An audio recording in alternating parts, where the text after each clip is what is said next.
Thank you, Advaita, and for the staff at Bangalore International Center for graciously inviting me for this talk. I should qualify myself before anything else. This is my first talk to a general audience. So, you know, if I drive with white knuckles, you'll probably see the white very clearly. I generally speak to audiences which are either academicians or students. So thank you for, it's a wonderful, generous turnout. So I will be talking about this topic which I had, interestingly devised, what would be, interesting to all of us. And I realized that one of the things that I find really exciting about my work is a sense of play. And I work with students all the time, and I think engaging with the physical world and understanding the mathematics behind it is an integral part of the sense of play. As I began thinking, as we began the session, interestingly, the first, almost an irony, the first sort of sensory experience I'll be sharing with you was a question that emerged and from one of the audience, like, can you turn the temperature up a little warmer?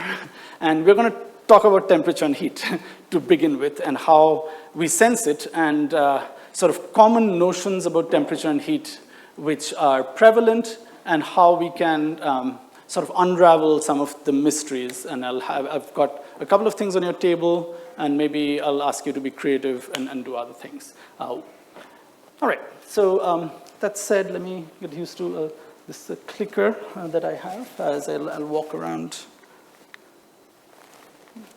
Okay, so the framework behind this talk, just to give you a sort of a meta view of things, is nothing new, but just to sort of put things in perspective, it is the art and joy of seeing things, and essentially form is kind of everywhere, both in artistic sense and an aesthetic sense in mathematics. So before we actually sort of understand the aesthetic elements of mathematics, I think it's actually to see patterns and recognize patterns and realize that our bodies are actually very much an integral part of seeing and interpreting. The second part is relating it to structure. Some of it is varies with time, and I don't know how typically that is represented graphically, but ultimately in geometric terms. So spatial, today you'll be exploring something very geometric towards the latter half of this presentation talk, which will hopefully give you a sense of how to relate something kind of joyful and maybe unknown to you. Some of you will be familiar with the material, to how you relate the structure to what you see. And finally, connecting the form to the structure, which is the abstract interpretation, which sort of underlies any physical theory. And the language is mathematics. And it's, in essence, abstract to some extent. But it's deeply rooted in form and seeing, and our sort of embodied sense of the world.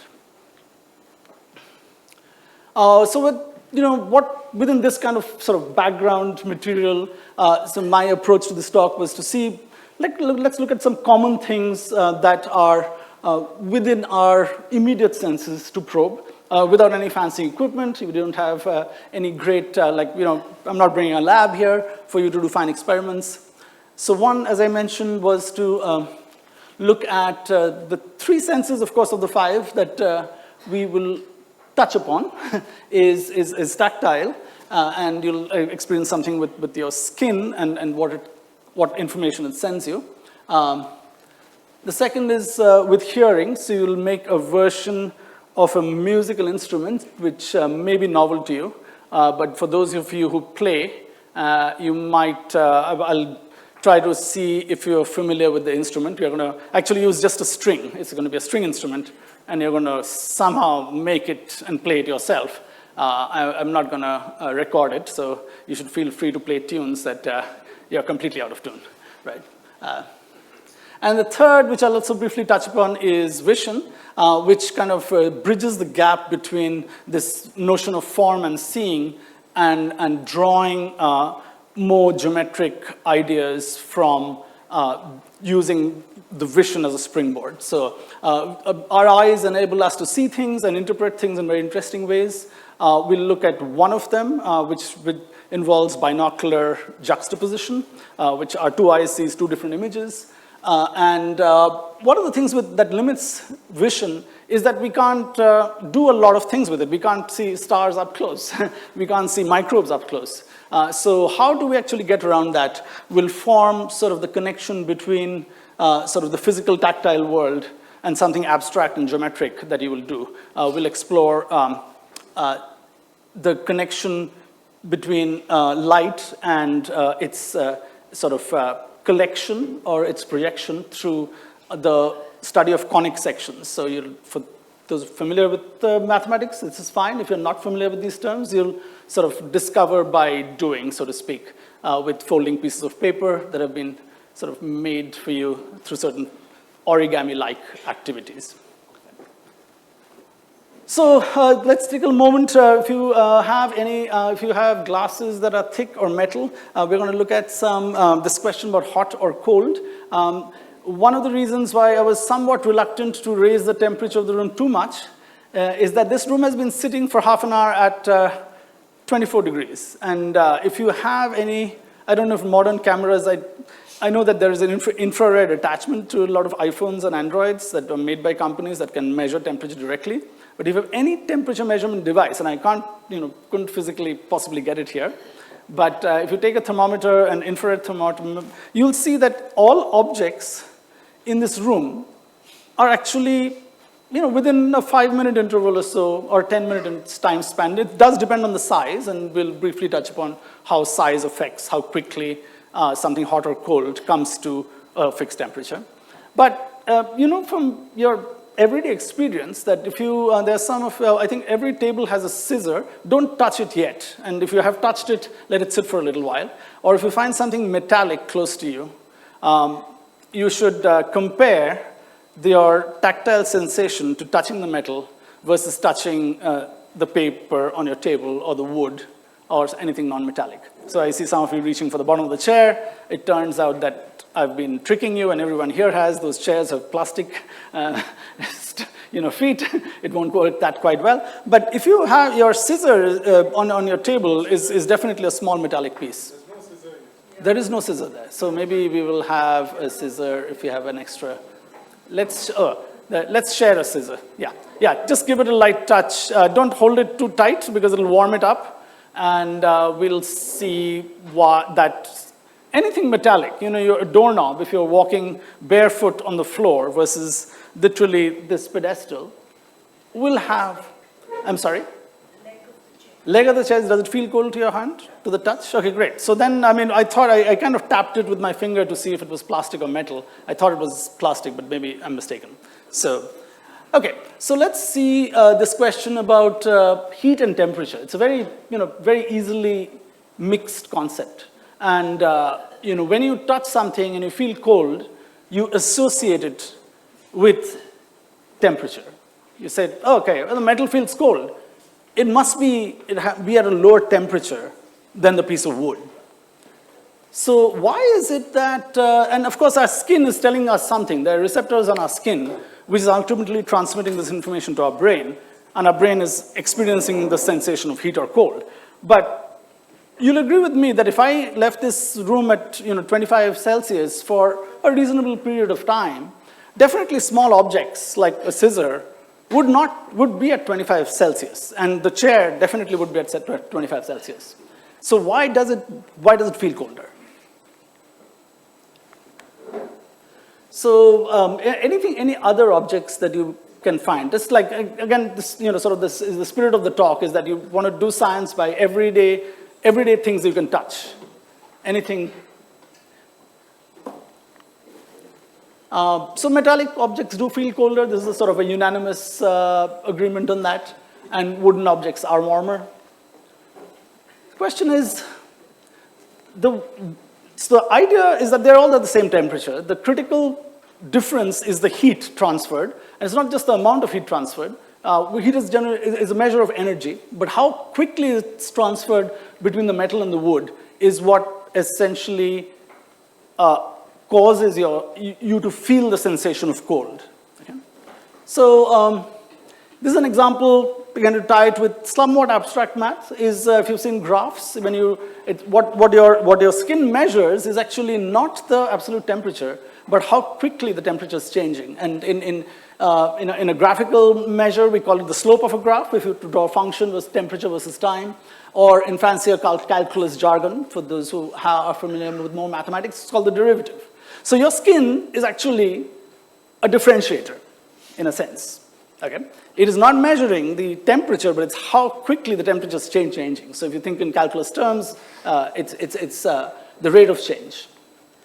So maybe I'll get some ideas from you, and maybe just raise your hand. And I should have probably preempted this talk by saying that this is meant to be, don't save your questions for the end. I think we tend to have collective memory sometimes is lost. So feel free to just raise your hand, and I'll take your question, and we can have I'll try to answer it in line, as we say. Okay? So if you think, most objects in this, you are warmer than 25 Celsius. So when you touch things, the heat is conducted away from your body. Can you think of an example where if I put you in a hot tub and I did this experiment, would it work? Or if I kept something, that scissor in a hot tub, or in some temperature that's warmer than you, right? I shouldn't say I'm ashamed to say that I think in Fahrenheit after living in the US for so long, but we say that I tell all my students you have to think in SI units, and I wear a T-shirt which says feet stink, and there's a metric conversion unit at the back.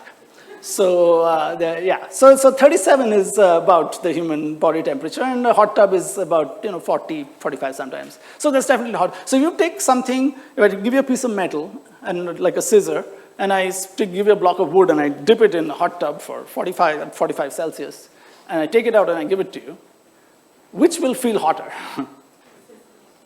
The scissor, right? So again, it's a matter of how quickly the heat is conducted away from you. They're both at the same temperature. They've been sitting in the hot tub for... How long did you dip it in? That's a good question. I want to dip it in till the original temperature matches the hot tub temperature. We're going to talk a little bit about how big the hot tub is. If it's a very big scissor in a very small hot tub, you're out of luck. Okay? But we want to have the idea of, this goes into more physics ideas called specific heat, as to how much, energy a certain body of a certain mass can hold. It's a measure of that. So, what does this look like at a molecular level? And I'm going to sort of jump around I couldn't quite embed this, but I have some simulations for thermal conductions after the ad is over. Is when you're looking at your hand, which is, which one do you think, if we are in this room, your hand is to the left or to the right, if I were to represent it? To the left, okay? It's warmer. The random motion of the molecules, the average speed of these is larger than what you see here. And so when you put them in contact, what happens is that, and they're kind of equal mass here, nothing happens till here. Once in a while, you'll see blimps of red, because some of them are totally randomly picking up speed, but once they're in contact, this is what happens. And how quickly the random motion is transferred to the less random motion is actually going to decide the sensation of heat or cold. Okay. You want both these to come to the same temperature, and your colder hand has to warm up relatively quickly to experience a sensation of heat. Okay. If this transfer is not happening quickly, and maybe I'll write a version of this simulation where I can actually change what's called the conductivity of this material, where this contact causes a much slower movement of the random motion through this. Okay. Okay. So I'm going to go back.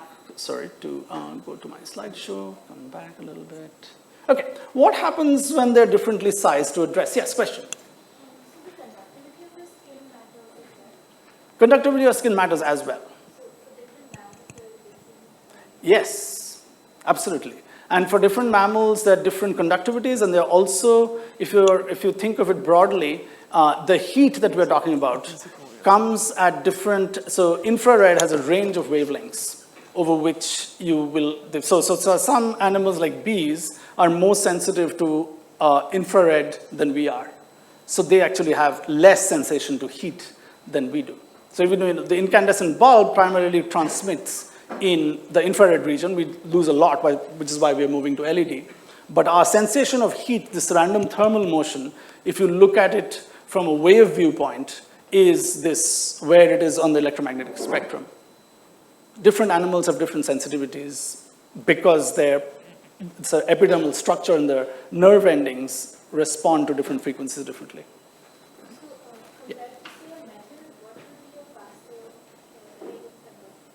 Compared to a metal, anyone has any ideas? So these are wonderful questions. What quality of like the material? So the solid has to have a certain property to allow rapid heat conduction. So this is actually something that is related to specific heat, and it's actually the molecular structure and the intermolecular distance that decides how quickly. So if you think of a spring and all atoms are connected by springs, it's a stiffness of the spring. So ultimately, it is the orbital, the bonding between the atoms which decide how quickly either a mechanical wave passes through, which is less random, right? It's more ordered, like you have a wave, like an earthquake passing through, or you have random thermal motion. So it ultimately depends on the stiffness of the spring that connects these molecules. Does that answer your question? So that also relates to the atomic structure, ultimately. When you say between the skin and metal, Yeah. is metal a better conductor? Yes, metal is a better conductor. That's what, you showed us two examples, metal and wood. Yeah. You said metal and wood. Oh, So in the previous slide. Simulation. So in the slide is what I actually, maybe I mistook. So the comparison was between, let this come in. So this, if I had did I mention that this was wood? This was actually your skin. And this was, the left was your skin and the right was, okay. So if this thermal motion is representative, so if this could be metal or wood, the light wiggling is a measure of the temperature. How quickly the wave transmits is a measure of the stiffness between the molecules. No, I was talking about the previous slide which showed the examples of wood and metal.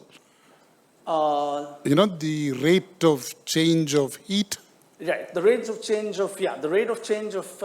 Does it have anything to do with electrical conductivity? That's a good question.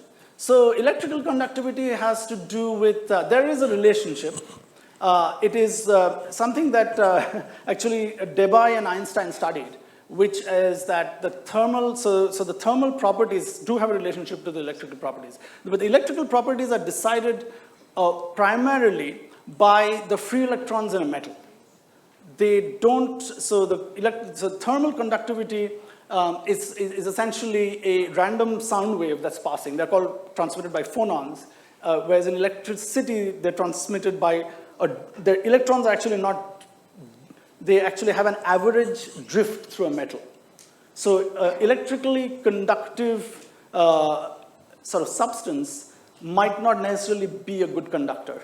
It depends on whether their free electrons are available for transmitting the electricity in an average manner. Does that answer your question? They do not necessarily correlate. It turns out that, yes, if there are free electrons with a low thermal conductivity metal, sure, they'll correlate, but otherwise not. Question? Do you have an example of something that is a good conductor of electricity but a bad conductor? Let's see. Good conductor of electricity, but a bad conductor of heat. I can't think of it off the top of my head. Graphite could be one, but graphite is a good conductor of electricity, bad conductor. So graphite has a peculiar property that electrical conductivity is, it's not isotropic in the sense that graphite structure has layers of hexagonal carbon atoms, and it's hard to pass a current across the layers, right? Because the free electrons are actually bound in strata. So you have, So thermal conductivity actually do not know enough about the graphite structure, but again, it will be anisotropic. So here it's direction dependent. It's not a symmetric crystal. So if you had said diamond, yes, it's a symmetric crystal, and that, you can ask that question, but because it's direction dependent, it's a little, all right. Okay, so in terms of hot tub, big hot tub versus cool tub, so you can actually see to what extent here there is, equal volumes of a very hot metal versus, actually water at 100 and, ice at 0. And if you make the connection between these two, you actually can see the temperature change, and you can see the conductivity, ice is not a very good conductor, so it does take some time for these colors to even out. And those are a measure of as time, of course the water will cool down and the ice will heat up. But if they're equal volumes, your intuition does tell you that they will settle to half the value, right? So why I was making that quip about the big scissor in a tiny hot tub is that if I reverse or mess up the ratios, I get so is this a good ratio for a, no, this is not a good ratio. This is a good ratio for a tiny hot tub, right? And a big scissor in there. Does everybody agree? Okay, great. And let's see what you think, if I bring it in contact, you can see the equilibrium temperature, the final temperature is going to be a lot closer to the colder object, right? Because the hotter object does not have much volume to transfer enough heat. So you have this kind of behavior. And also, yes, question? Is it ever possible that after the temperatures reach the thermal equilibrium, it won't remain the same, and the colder object will become hotter than the hotter object eventually? That's a very interesting question. That is related to the second law of thermodynamics. And if I were to give you a mathematical answer, I would say yes. But the time you have to wait for it is far more than the age of the universe. Okay? So statistically speaking, there is a finite probability which is exceedingly small. And our theories of all of, how, the arrow of time is essentially decided by this phenomenon. It's called Poincare recurrence, what you mentioned in this kind of system, which is, random, but there is, if you want to see, after going through all possible states of the system, this was an original state of the system, will it go back to the original? Yes, it has exceedingly low probability, yeah. Assuming we can wait. Yeah, why would it happen? Why would they cross? Why would it cross? So if you have a closed system, the number of states of the system that it can access are finite. I'm so sorry. No, it's okay. No, so go ahead. Yeah. No, I missed your answer. That's yes. Oh, that's fine. Would you want me to repeat it? Yes. Yeah, so the number of states in a closed system is finite. So you have a finite number of particles in a closed volume. Then the way you describe the number, there are more subtleties there. We can actually maybe have the discussion post. There's something about like in the classical view that Poincare recurrence can occur, but there more complications are thrown from modern viewpoints.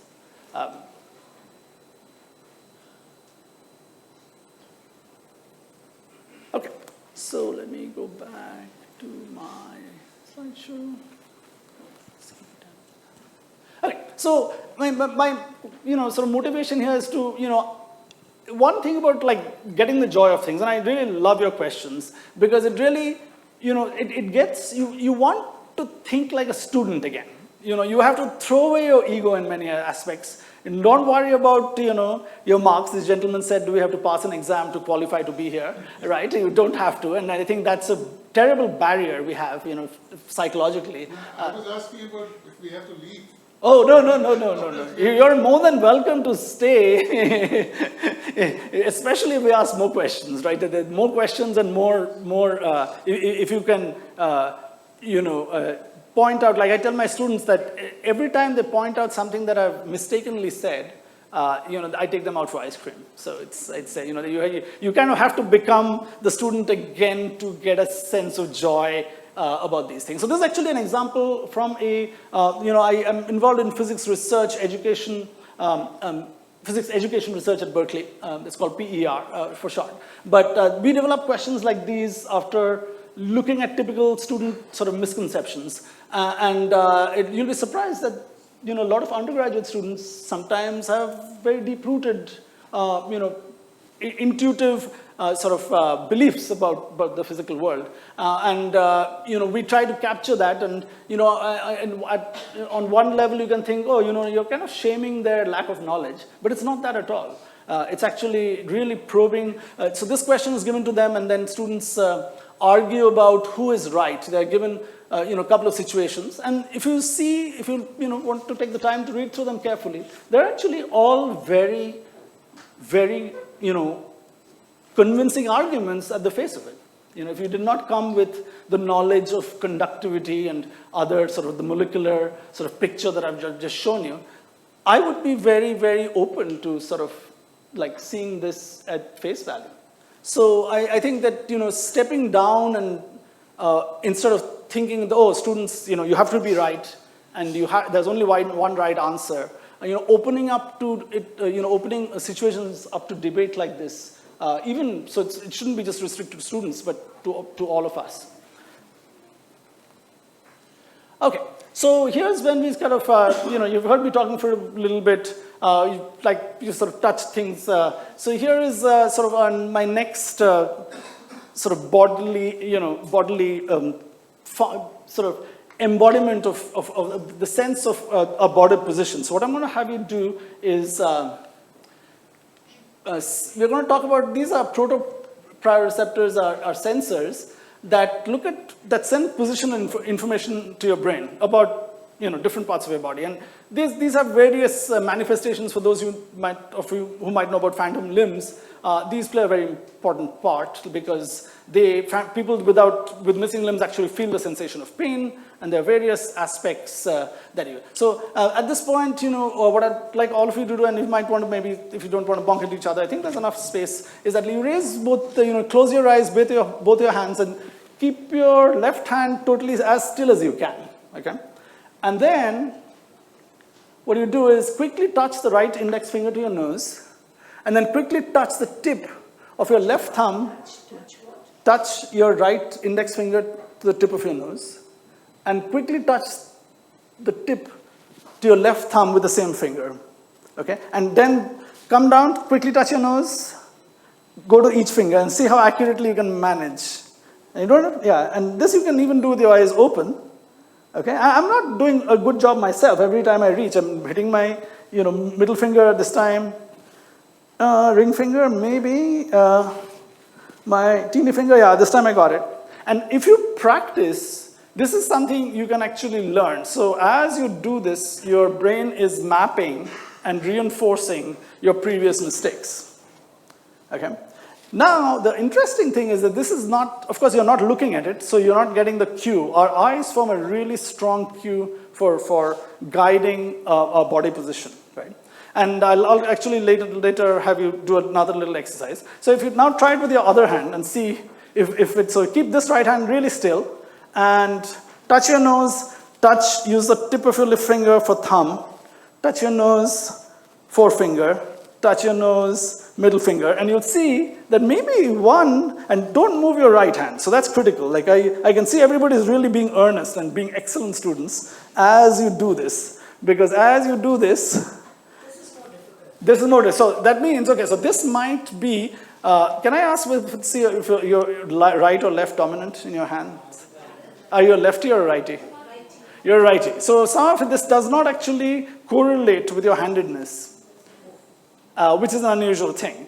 This is also true, we'll see, for vision, that you might have, how many of you are left-handed here, just to look at statistically? Okay, 2 of us are left-handed. So 3 or 4, oh, 4 of us are left-handed. Okay, great. So what we'll do later is that we'll do another exercise with the eye to see whether your hand, left-right dominance with your hand correlates with your eye left-right dominance, okay? And I'm kind of keeping it a surprise for you because you may or may not sort of agree with it. Okay, so the other sort of next thing that I'm going to try is that you've got, like, I don't know if you have a pen with you, but you have some scratch paper, and if anybody doesn't have scratch paper, you can use the same paper that I gave you, but you want to make, so you want to open your eyes and make an X mark with a pen, and then raise your hand, close your eyes, and bring that pen down and get as close, and make a mark as close to the X as possible.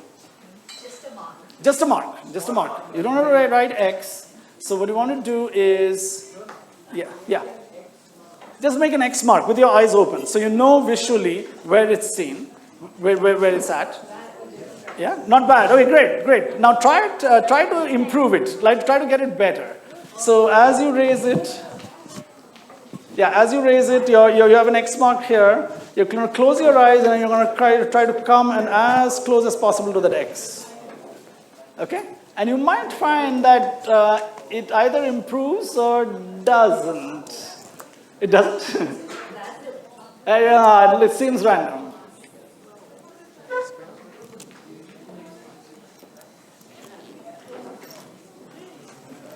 Okay.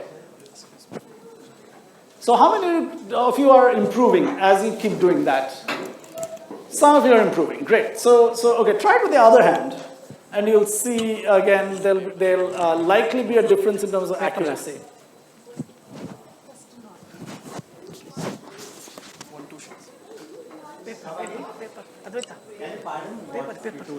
Paper. Okay, how did it work with the other hand? Worse? Worse, okay. Yeah. So again, these are dominant hand effects, that you can easily experiment with yourself. And the surprising thing is that you can train the other hand if you continuously work it to improve. Yeah.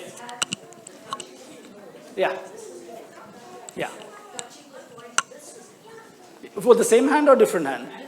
Different hand. So that's interesting. So I'll come back to the hand in a moment. So let's see, there's another experiment we can do to determine which hand is more. Okay. Once you're done with the X marker, how many of you improved? How many of you improved? So there is, okay. How many of you definitely did not improve? Again, quite a few. And for some of you, I can see it was random, right? Okay. So we're going to go back to our hands. This time, I'm going to have you raise your left hand all the way up, okay? Now, you're going to do the same nose-touching experiment, except this time, I'm going to let you wiggle your fingers as you do that, okay? And see what difference it makes.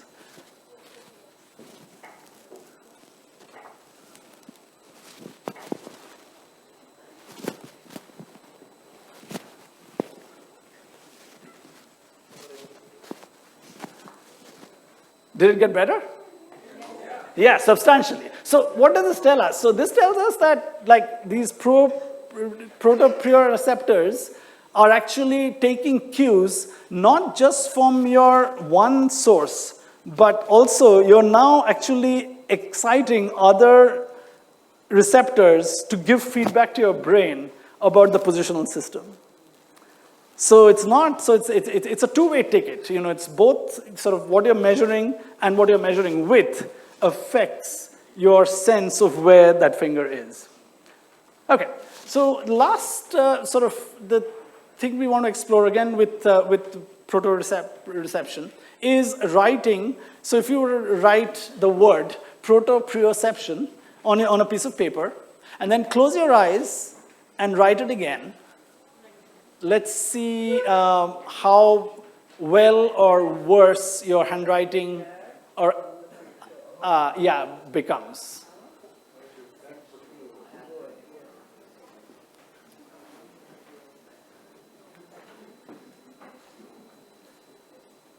And here, after all that has happened, I think you might be in for a surprise.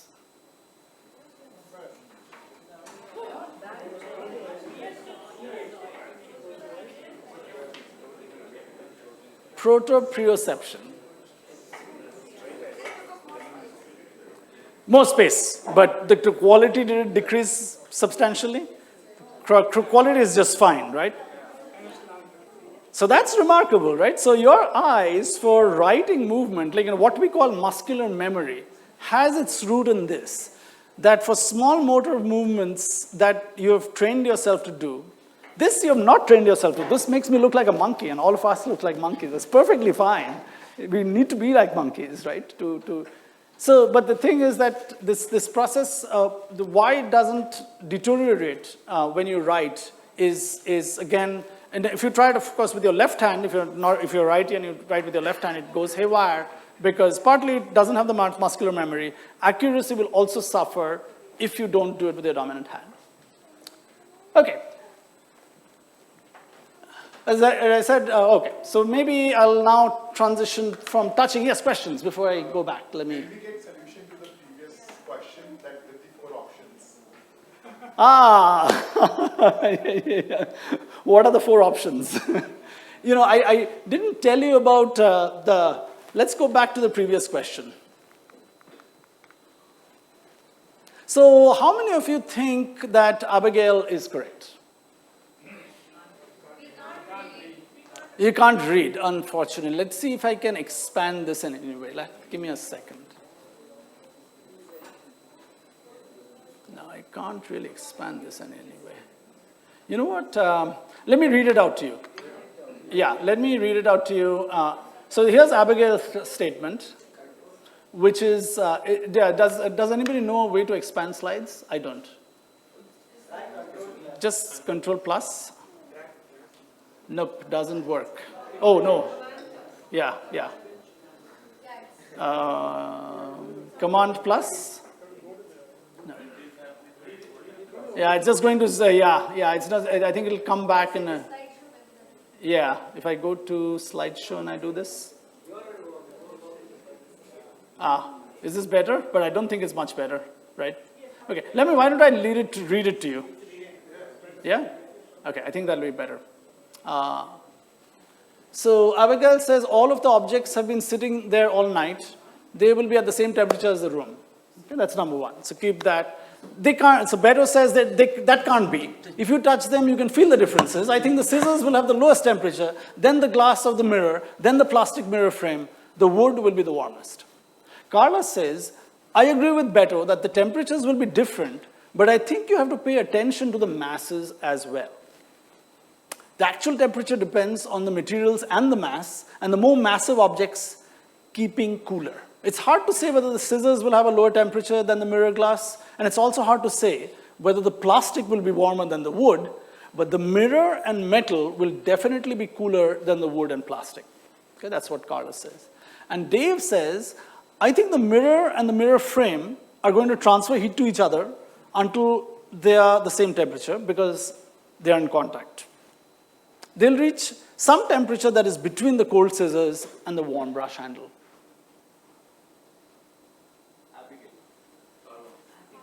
Carlos. Abigail, Carlos. So how many for Abigail? I see 1, 2, 3, 4, 5, 6, 7, 8, 9, 10, 11, 12, 13, 14, 15, 16, 17, 18, 19. 19. Yeah, 20. Great. How many for Beto? 1, 2 standouts. I really like standouts. 2. They're never outliers. How many for Carlos? Write a few for Carlos. 1, 2, 3, 4, 5, 6, 7, 8, 9, 10, 12, 13, 14, 15, 16, 17, 18, 19, 20, 21, 22, 23, 24, 25, 26. Very great. And how many for Dave?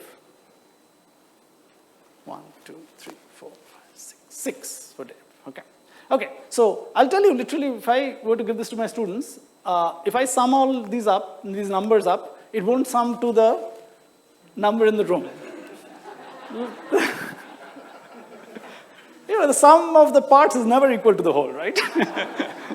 So, my statement to my students is that this is a democracy. You have to vote. And I have a system where I can look internally on my phone to see if everybody's voted. I'm not going to hold you to those low standards. Don't worry. I will just say that for those who have the majority was Carlos, right? I think. And if I'll read the statement again, I agree with Beto that the temperatures will be different, but I think you have to pay attention to the masses as well. Should I, so here is actually, if you want, I love an argumentative class, but I don't know if I want an argumentative audience at a first public talk that I'm giving. But my students, I said, okay guys, there's a difference in your opinions and your understanding of this. I'm not saying who's right or wrong. Go at it and argue with each other and try to convince that the other person is incorrect and you are correct. And that's what we all like, right? Not to put anybody down, but to say that like, and this really refines your thinking. So if you want to play that model, I'll be happy. You want to go? Go for it. I'll let you talk to each other and try to convince the other person and like that you are right and they are wrong. Go for it. Argue. I'll literally model you as my class. That's exactly what I do. This is called peer instruction. It's developed by Eric Mazur at Harvard, but it works wonderfully in a physics class and in life. So yeah, I'll let you. So I'll give you, say, 2 minutes to, it's 7:12 now. Chat with each other, talk to each other next to your table, get up. Maybe getting up is not so practical. But I literally have students go to another table, argue, come back. All right, do you want to try sort of wind up your conversation of half a more minute if you're at loose ends hanging, and then we'll vote again. Okay? Now that you've had a chance to talk to each other, we're going to vote again. And so sort of digest your question. Can we have a sixth option, all of them? Oh, I'll include your name in the slide next time. As long as you're willing to do that. Sure. You have put your life on the line, and that's also what I tell my students, that guys, you've got to vote. It's putting your life on the line. And many of them are unsure. Okay. I think I still hear some voices. Let them process through things.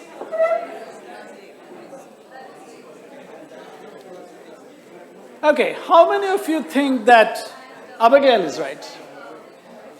Okay, I see a larger number, substantially, 4, 5, 6, 7, 8, 9, 10, 11, 12, 13, 14, 15, 16, 17, 18, 19, 20, 21.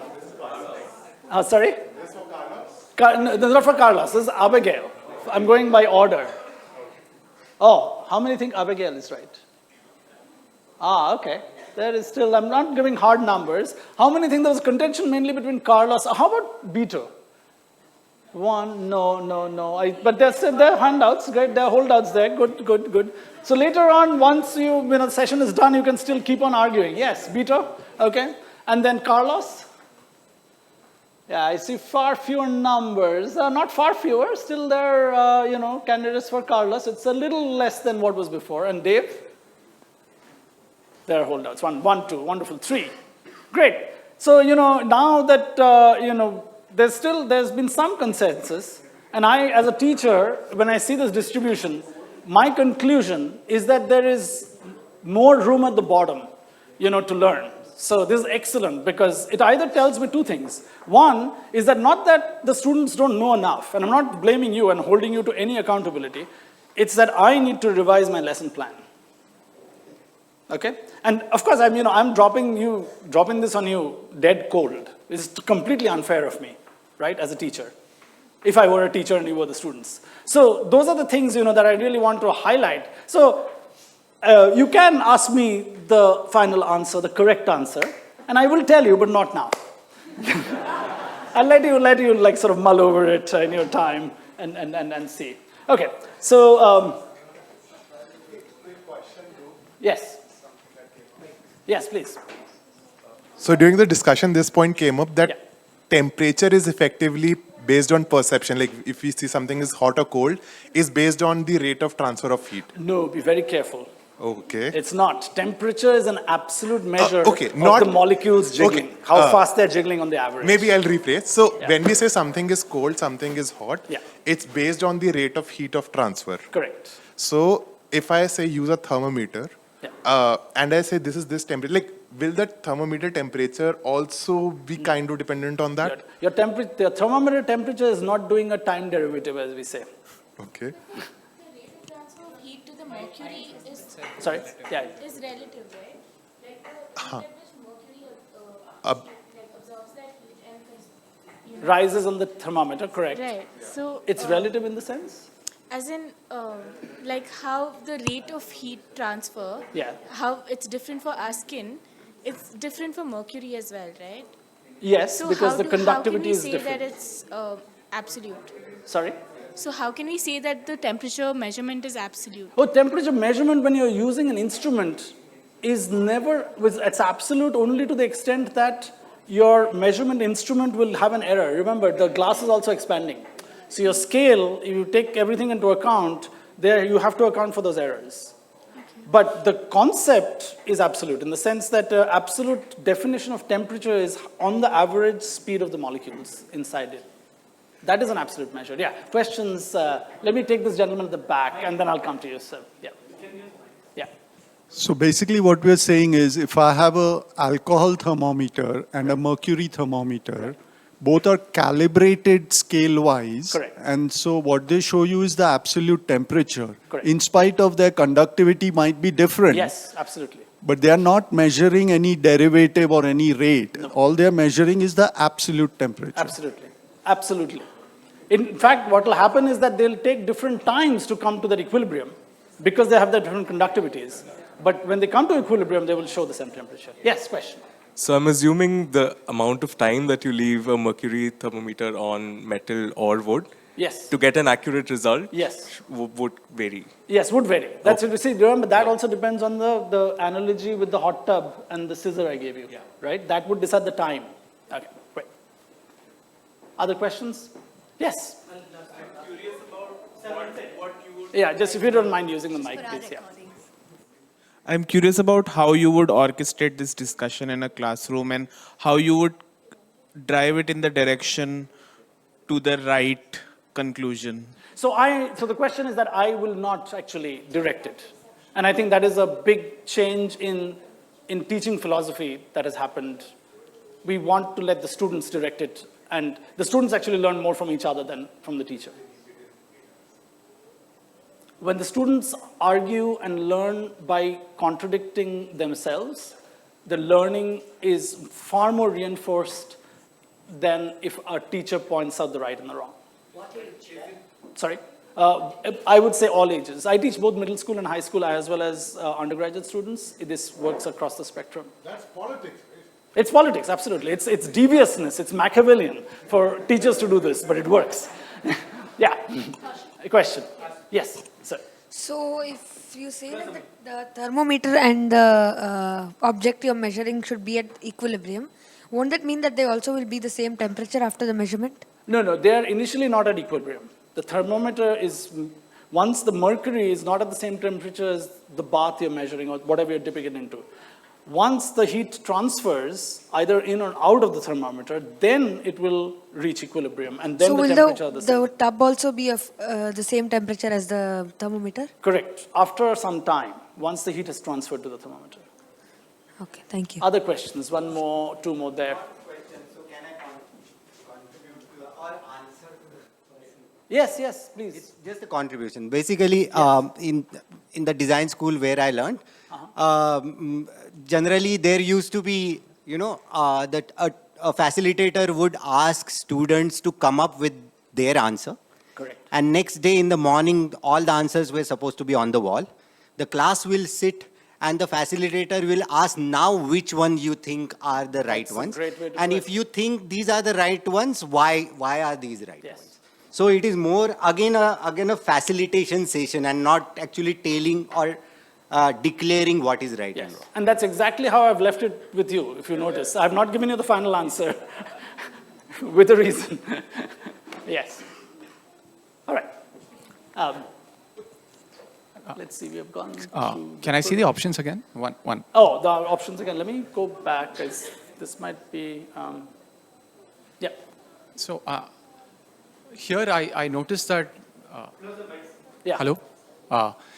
Carlos gives an explanation why he's Yes. picking an option. Yes. And Abigail doesn't. And Yes. you think there's a tendency for people to choose Carlos because of that? Oh, that's a great question. So the analysis is more, this is like a long, writing a 5-page essay for, I'm not saying that you're implying that, but the psychology underlies it is similar. But I think that there is no fluff in what Carlos says here. I think this is a very valid argument, and I think we need to listen to students give this kind of argument. Because sometimes you'll see that I will be maybe stumped. There was a very good question and observation about graphite and conductivity versus thermal conductivity versus electrical conductivity, which came up. And I don't know off the top of my head, I've been teaching physics, I should, to give you an example off the top. But I should also be honest enough to say that I don't, right? I can maybe analyze to an extent, okay, graphite has a different structure, maybe I can offer some comment on it. But I think it's really important, and for us to recognize that in students too, is that what they say, actually the content of this, there is no fluff. He's not trying to just give jargon and hogwash you. That's actually what he's saying is very valid. And so though that argument might be used, so okay, there's a good amount of analysis that's gone into it, so it must be right. I mean, that could play a part. I'm not denying that won't. But yeah. Okay, let's try to have, my friends call this string theory. Let's switch tracks about perception from touching to hearing. So each of you have a piece of string. The instructions are there.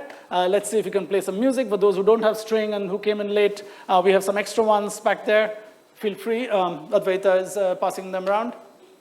And you want to wrap it behind your ear, pull it forward, hold it as far as you can, and as you pluck it, I'm originally from Bengal, and the Bengal minstrels, who are of Sufi origin, play this instrument called the dotara. And you've just made your own dotara. Dotara means two strings, literally.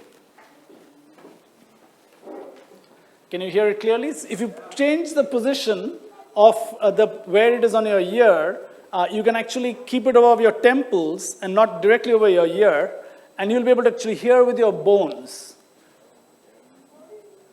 So the vibration that you evince and experience is not just transmitted through your ear canal, through the tympanic membrane on the ear. That's not the only thing vibrating. If you move around the string position, you'll see. Some of you use headphones, right? That are not in ear, but they sit at the temple. That's essentially exploiting the ability of your bone vibrations to transmit the sound. Is that the same thing when you go into a room with loudspeakers? Yeah, can I have you have the mic, please? Just thanks. Yeah. Yeah. Yes. Is that the same thing like when you go into a room and you can hear the reverberation or something like that? Reverberation is different. Reverberation is a reflection of the sound from the walls. So this room is very well designed acoustically because most of you can hear me. That's partly because my sound is being reinforced to the speakers, so the sound comes all in the same phase to you. The moment you mess up the phase of the sound, and I don't want to get into too much, but kind of two waves overlap each other in ways that can muddle the sound. It's not that sound, like, one sort of sound which you hear. Oh, that vroom sound is like when a wave crashes and you feel that sound? Not that. It's like a sort of vibration which you hear sometimes when the music gets too loud or something like that. I see. I'm not quite familiar. When the music gets too loud. So one is that, people have thought that... So I don't know if that's the floor vibrating or something. It could be. It could be the floor vibrating. But your body also experiences sound as an instrument for sounds that your ear can't hear. And it's called subsonic sound. So you might be referring to that. So it's a very low sound, like when the wave crashes and you feel that guttural thing in your stomach. That's a subsonic sound. It's below 20 hertz, and your ear can't hear that. But your body can experience it. So, yeah. So did you get to? Yeah. Does that answer your question? Yeah. So yeah. So to try different lengths, try different tensions, you'll be able to change the pitch of the tone of the sound clearly. And one of the things that if one of you listen in next to the person who's actually playing, you'll notice something strange. Can you hear the sound? So here's they say don't play loud music, at least in the US, at public transit or buses. If you learn to play the string instrument well,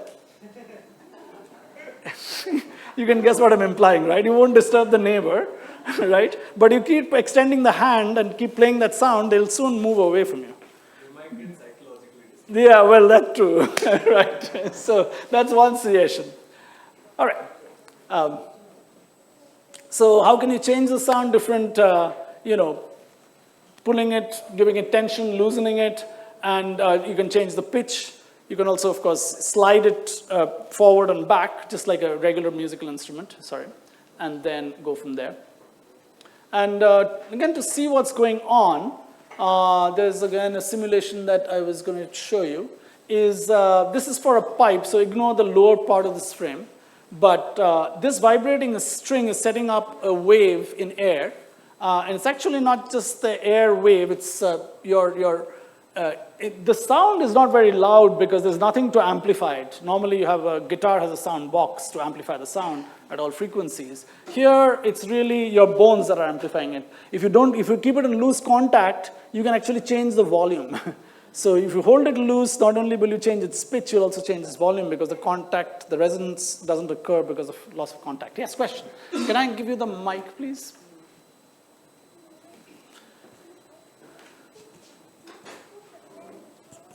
The eardrum itself is a resonator. So probably the size of the eardrum will change with the larger people and the shorter people. Yes. So is it that the sound is also a very individual sense that probably when I'm plucking the string, the sound that I'm able to sense, the person with a larger eardrum might be able to hear a different sound?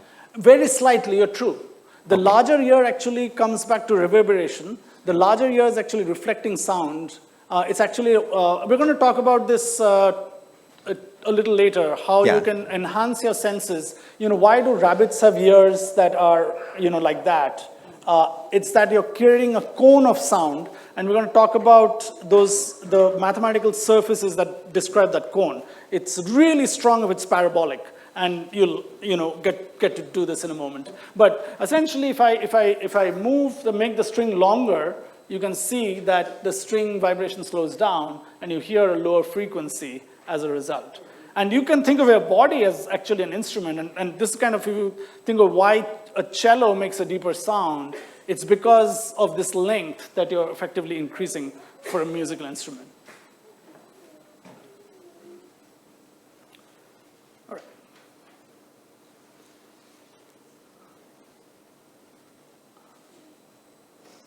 I am going to actually, the last activity that I had for you is on human vision. So if you can take any of the sheets of paper that I've given you, roll it up, just take one sheet. There's some sellotape that each table has, and make a roll of the kind that's shown. So take the long side and roll it, the long side, roll it into something that you can comfortably hold with your eye, about a 1/2 inch to 3/4 inch diameter. Oops, I spoke in British units. I should have spoken in centimeters. Roughly 2 centimeters in diameter.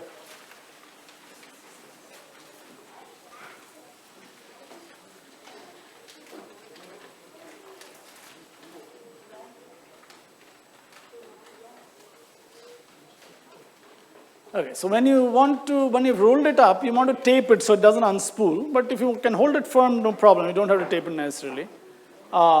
This is to do with, again, vision and our eyes. And of course, you're seeing with two eyes. They're actually giving two different images because your eyes are located spatially, have a spatial separation.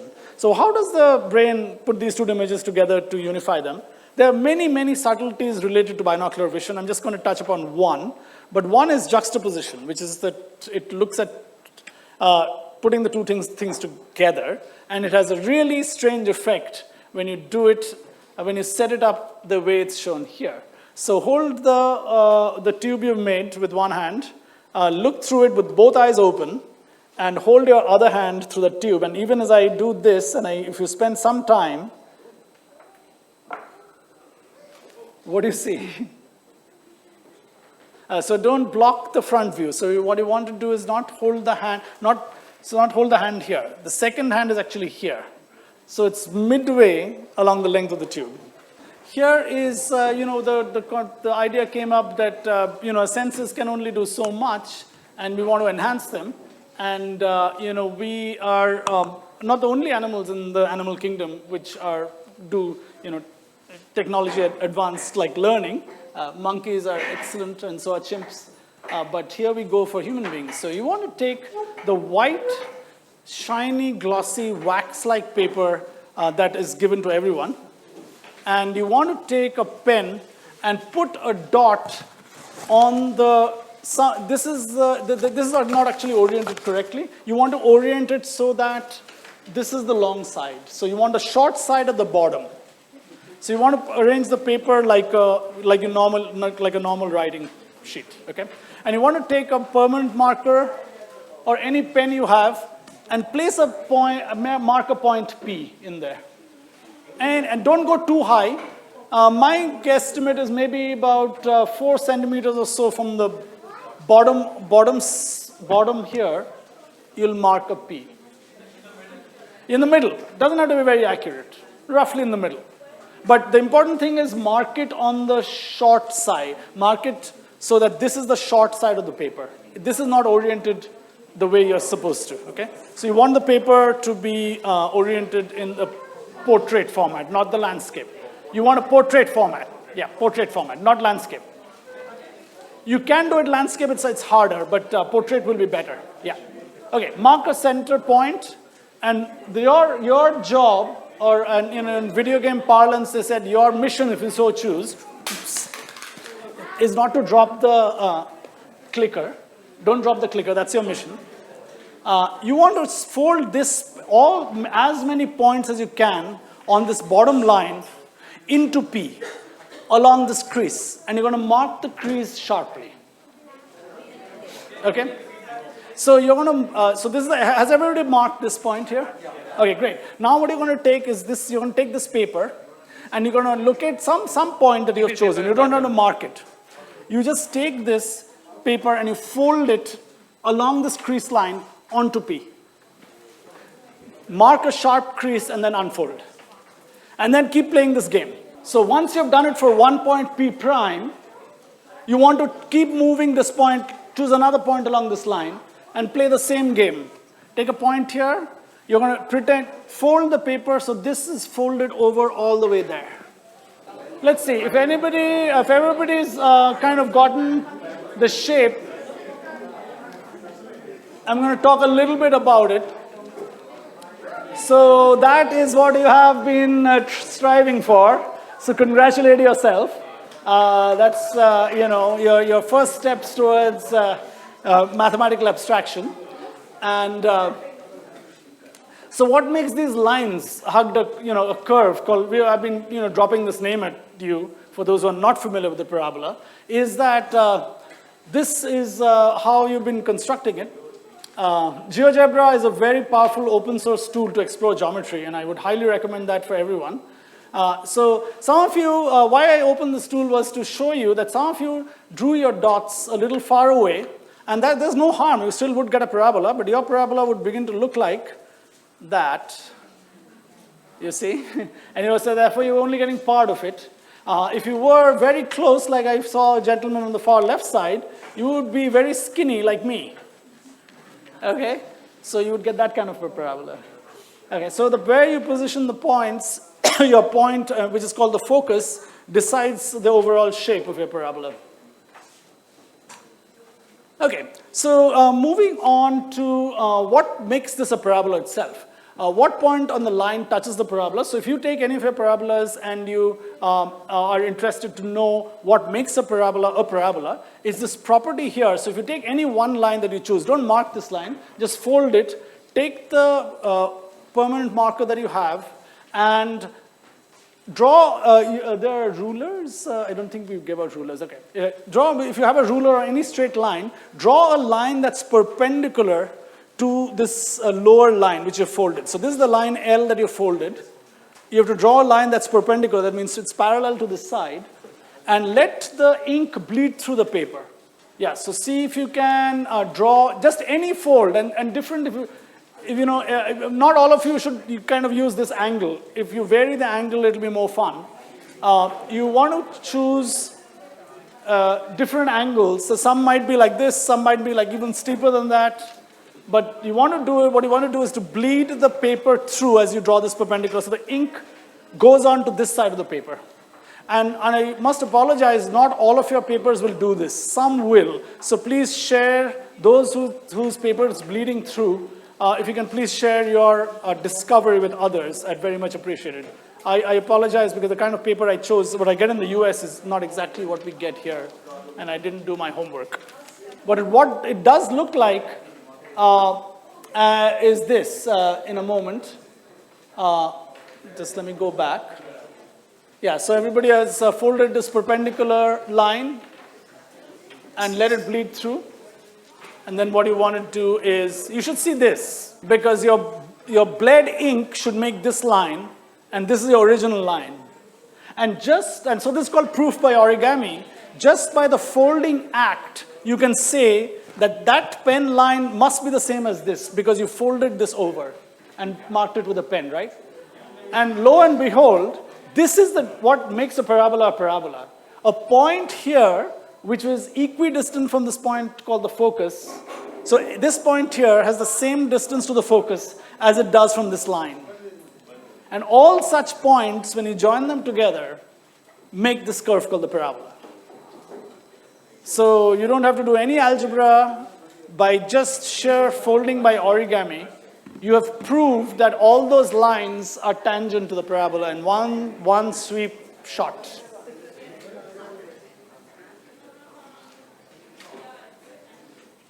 Okay? So most people, when you fold these, most people think, oh, this is the point that is tangent. No, be very careful, because this distance here is not the same as this distance there. This distance is not the same as that distance. It's actually this point that's touching the parabola for a particular line. That's, yeah. Okay, why are these interesting?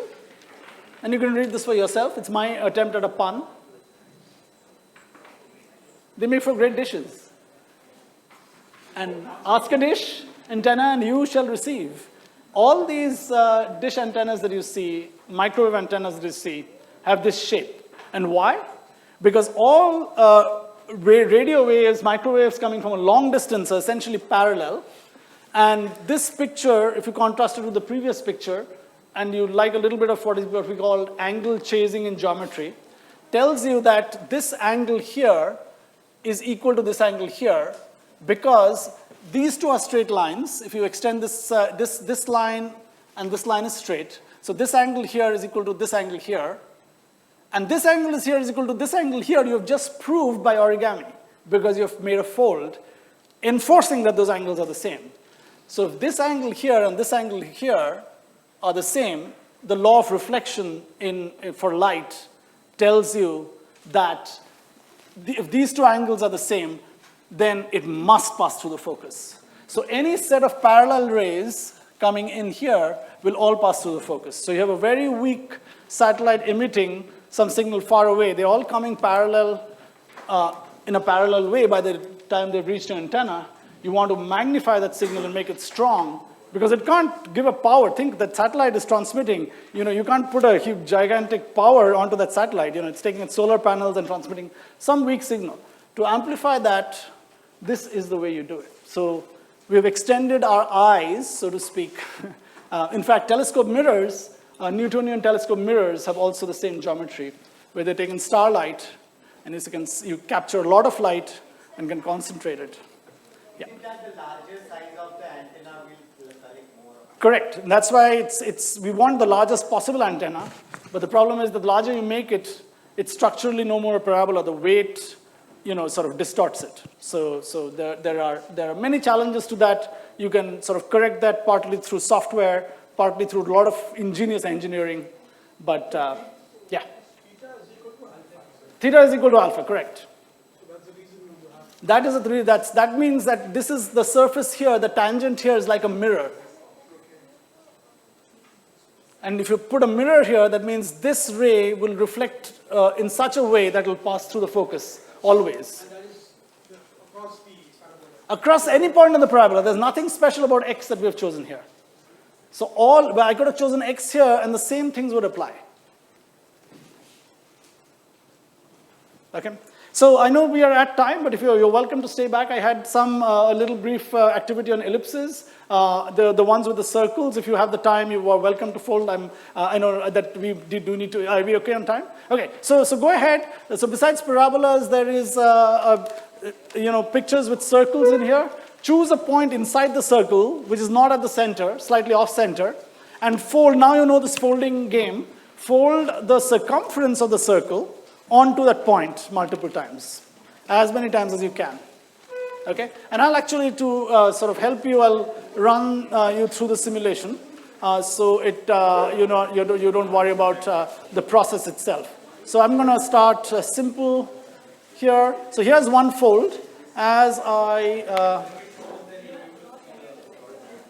so as I go along this, let me show. Let's see.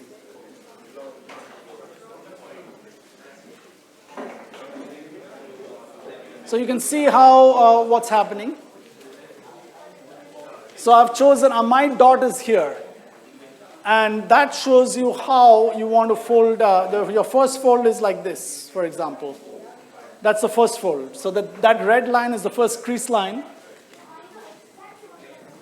And somebody I hear knows exactly what will happen. What will happen? That's wonderful.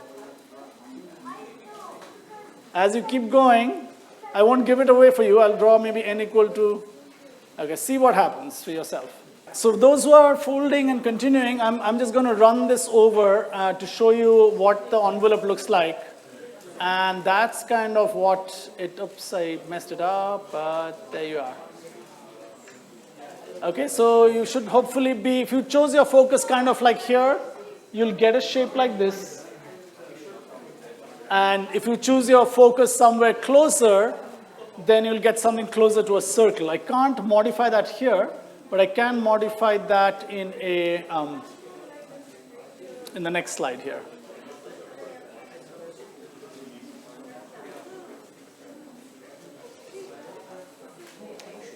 So here is a simulation where I can actually manipulate the point. So tell me how many of you have something like this. So you see, yeah, great. So if you chose the center, the focal point close to the center, you'll get something close to circular. And if you chose the focal point farther away, how many of you have got something like that? Yep, quite a few of you. Wonderful, wonderful. And then if you bring it even further still, something really skinny.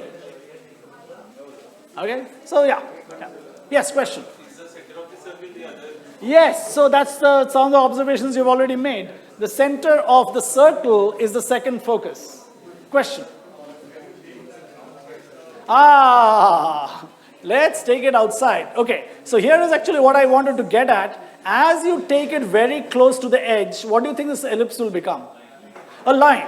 Okay, if you were an ant and you were in this world and you were very close to this curved line, what will that line look like to you? You're a tiny ant in this world and a straight line. Okay, great. As you come really close to the edge, it looks like a straight line. Does that remind you of something? A point near a straight line. What is the curve that might correspond if you folded that point onto that straight line? Not a hyperbola, careful. Parabola, you've just done it. You've folded a point onto a straight line just a little while ago. So if you're an ant and you're making the ellipse what we call a degenerate line, and you come really close to the edge of the circumference, this locally to the ant will look like a parabola. That is the connection between the ellipse and the parabola. And then there was a further extension as to what if I go out and look what you get. That is called a hyperbola. You get two curves, one like this, and maybe let me try to draw it a little symmetrically, so I keep it here. And you see this curve, these are actually straight lines. If you take a straight line and you rotate it, you get a hyperbola. And that's what you get. Again, locally, what this looks like is this. It will be really skinny, two skinny straight lines is what will become really close. Again, locally, To an ant here, this will look like a straight line. And you already know what that must be. Locally, this must be like a parabola. And we use this idea, the parabola is really important in physics because a lot of things like atomic interactions, however complex it is, near equilibrium, it behaves like a parabola. And we can do an enormous amount of mathematics, meaningful mathematics with it because of this approximation. It's called the simple harmonic approximation. We can assume that near that very close point or the equilibrium point, I've not made an analogy with the equilibrium here directly, that is something that you can, it's very, very effective. So how are these related to conic sections? These are called conic sections. You could take a single cone with two ends, and you take a plane that's parallel to one of the sides, you'll end up getting a parabola. If you tilt that cone one way, you get an ellipse, right? And even tilt it further, you get a circle. But if you tilt this plane the other way, you get a hyperbola. So if you now try to go from the hyperbola to the ellipse, you have to go through the parabola. And that is what this is showing you in 2 dimensions instead of 3. So in 2 dimensions, you're seeing this picture that we saw of this transition between the parabola. As you take the point from the inside, there was a wonderful question that's, and so you're all like, without realizing it, are playing and involving yourself in mathematics as you ask those questions. What if? And that's kind of, this entire structure is built upon on what if questions. So again, what is the, I've got some details about how like I showed you for the parabola, the geometric reason for the ellipse to be defined as an ellipse and what makes that property. I don't know if I have the time to do that. I think we should be winding up soon. But feel free to ask me. I'd be happy to take you through what's this. You can eavesdrop with ellipses. Quincy Adams Jones, one of the ex-presidents of the United States, strategically built an elliptical dome in the Capitol, and you can go, it's called the Whispering Dome if you visit. And he used to listen in on the opposition. Well, he was no more president then, he had retired as president, but he was in the House, he was a member of the House, and he would sit in one focus of the ellipse, and he could hear everything in the other focus because of this very cool property of ellipses that I wanted to bring up for you. And this is what happens when a ray of light or sound goes out from one of the foci of an ellipse. It's taking a while to load, but you follow those rays carefully and look what happens. Boom. So you speak, make a quiet statement at this point, you will be able to hear it loud and clear at that focus. So that's, things that, you can play around with. A lot of, interesting things with foci, and hyperbolas also have interesting properties. I won't have the time to go into today, but I'll be welcome to share it with you. Last year, I was at ICTS TFR, a short distance from here, where I'm actually have another talk in 2 days on geometry. But there I did an activity with curves. Now these are very ordered curves, the hyperbola, parabola, and the ellipse. This is a very disordered curve, a track made by a bicycle. But you can analyze it in very interesting ways. You can calculate the area without calculus. For those of you who know calculus, you will be, good luck if you can find the area between these curves using calculus. I commend you, have found. But there are other beautiful geometric methods. And so we explored this through a kind of hands-on activity at TIFR. In my school, in my UC Berkeley physics class, we had a tug of war to determine a winning strategy. Like most teams in a tug of war, they do that. Is it a good strategy or a bad strategy? Is again realized through your tactile sense of either pulling up or pulling down. I'll leave it to you to think about.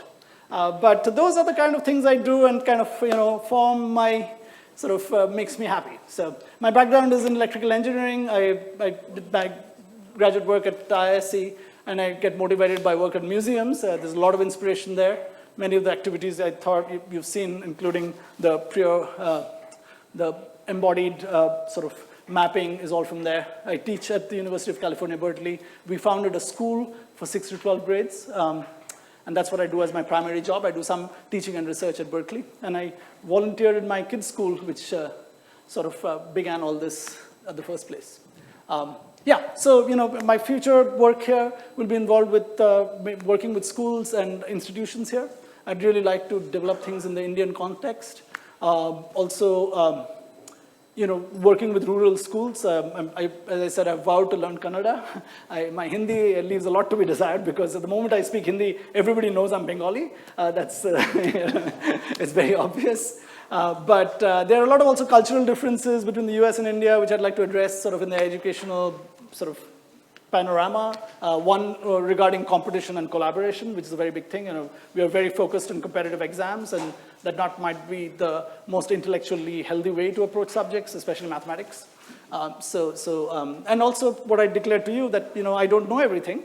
Like I don't know about conductivity, electrical conductivity, and its correlation to thermal for all materials. I can't give you a direct example. So to show students that you're also part of the learning process is very important. So thank you all very much for your time.